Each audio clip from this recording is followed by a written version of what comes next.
Hey, what's going on, everybody? I'm not bringing you guys an injury video today. Instead, I'm going to talk about the Week 15 matchups, all that stuff that happened yesterday. A crazy week in the NFL, so I'm going to get right to it.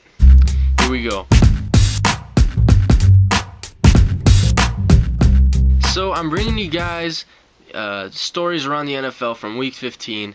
My Green Bay Packers got upset yesterday versus the Kansas City Chiefs. They go into Kansas City. I didn't have a good feeling about this game for some reason, but I was like, it's the Chiefs, we'll beat them. Our receivers weren't catching the ball that well. A lot of drop passes. Our defense, bright spot on the defense yesterday was, the Chiefs would be inside the fives. I believe they did 2 or 3 times where the Chiefs were inside the 5, and we held them to field goals, which was nice. But when we do that kind of stuff on defense, our offense are like, alright, we'll march down the field, we'll score touchdowns, not field goals, and we'll win the game. But that didn't happen yesterday. It was a rough loss, but look, the monkey is off the Green Bay Packers' back now. No more talking about, hey, Aaron Rodgers, you going 16-0? Hey, Clay Matthews, 16-0, how's it sound? No more of that. The pressure's off. So if the 49ers lose tonight, the Packers will wrap up home field advantage throughout the playoffs and possibly rest the starters for the last 2 games of the season. There'll be talk about it. If not, maybe the last game of the season. So we'll see what the Packers do tonight following this 49ers-Steelers game. See what happens there. Another interesting story this week was the Eagles. They won again. They're 6-8. If they win their last 2 games, they'll be 8-8. And next week, they need the Cowboys to lose, and they need the Giants to lose. And then in Week 17, the Giants and the Cowboys play each other, meaning they need the Giants to beat the Cowboys.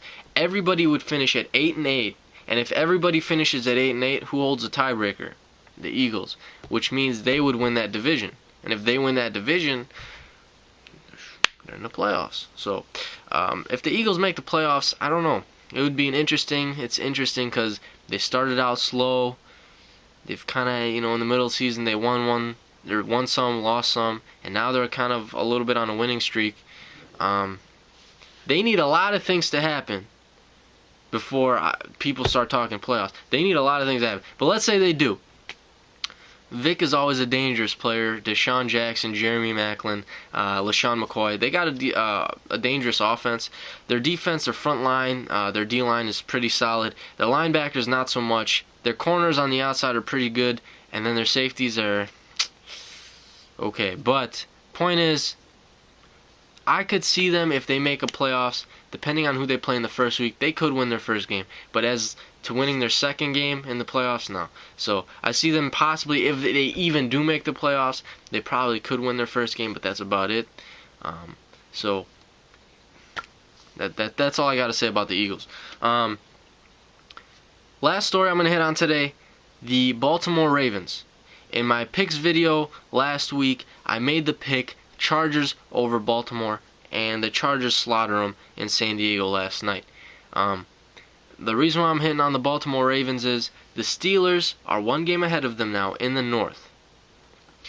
The Baltimore Ravens beat the Steelers twice this year. With that said, if the Pittsburgh Steelers finish first in that division, when it's all said and done, the Ravens would be labeled the 5th seed. If the Ravens are labeled as the 5th seed, they would have to go on the road 3 games in the playoffs to reach their Super Bowl run. As for the Steelers, they would have a first-round bye. They would have home field advantage at least the first game, I believe. And it would be just a much easier route to the Super Bowl than going 3 games on the road, like the Ravens would have to do. So, the Ravens kind of put themselves in a bit of a hole here.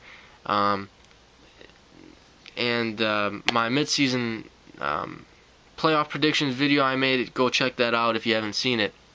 I actually called this a little bit. I said I gave the Pittsburgh Steelers the nod for the AFC North champions, and I put the Ravens in as a wild card. And I said I see the Steelers beating out the Ravens for the North because of 1 game, and I said the Steelers will have a better record by 1 game than the Ravens. Because if they both tie in record, if they both, let's say, finish 12-4, the Ravens got the division. They beat the Steelers twice. They own the tiebreaker. But I see the Steelers winning out, and I see the Steelers getting one. Look, I might be wrong, because they're playing tonight. This game tonight with the 49ers and Steelers has a lot of playoff-like implications for a lot of different teams. So this game tonight is very important, not only for those two teams, but many other teams around the league. And we're just going to have to wait and see what happens. So if you're not watching tonight's game, something is wrong with you, because everyone can watch it. It's Monday night game. It's on ESPN. Check it out. It's very important for a lot of different teams. So anyway, that's my thoughts on a couple different teams around the league with different playoff implications. I should be bringing you guys more videos throughout, probably the next month, leading up to the Super Bowl. And I'm almost done with school. I got one more final, and I'm done. So, done for the semester. So, anyway, I hope you guys enjoyed this little video. You guys have a nice rest of your day, and I'm out.